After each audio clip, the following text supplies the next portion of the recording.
Titre: Quand l'argent brouille les lignes, l'erreur de communication. Claire et Antoine étaient ensemble depuis 3 ans. Leur relation était solide. Mais comme dans tout couple, des tensions surgissaient parfois. L'une de ces tensions, insidieuse et récurrente, portait sur un sujet sensible: l'argent. Tout avait commencé lorsque Claire avait perdu son emploi. Antoine, qui avait un bon salaire, lui avait proposé de prendre en charge la majorité des dépenses le temps qu'elle retrouve une situation stable.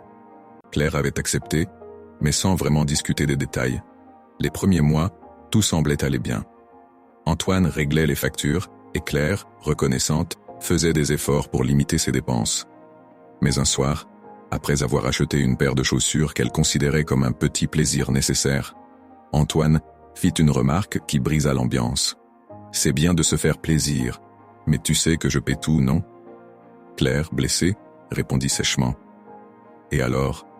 Tu crois que j'abuse? Tu ne m'as jamais dit qu'il y avait des limites. » Cette dispute marqua le début d'un cercle vicieux. Claire se sentait coupable chaque fois qu'elle dépensait, tandis qu'Antoine commençait à accumuler du ressentiment. Mais au lieu de discuter franchement, ils évitèrent le sujet. Ils craignaient tous deux de créer davantage de conflits. Un jour, Claire confia ses frustrations à une amie. Celle-ci lui répondit: « Tu sais, ce n'est pas juste une question entre vous deux. On vit dans une société qui utilise l'argent pour contrôler, manipuler et même diviser les gens. Les publicités ou les médias, tout est conçu pour nous faire croire que l'argent est une preuve de pouvoir ou d'amour. » Claire réfléchit à ces paroles. Était-il possible qu'ils aient été influencés par un système qui amplifie les tensions financières? Un système qui profite du fait que les couples évitent de parler d'argent parce que c'est un sujet tabou? Quelques semaines plus tard, après une autre dispute sur une dépense imprévue, Antoine, frustré, lâcha: « Tu sais quoi? Je ne comprends pas pourquoi c'est si compliqué de parler de ça.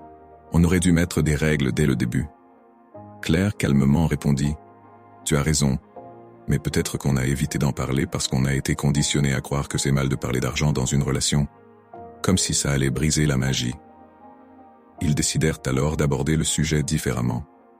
Au lieu de le voir comme un problème, ils commencèrent à en discuter comme une équipe.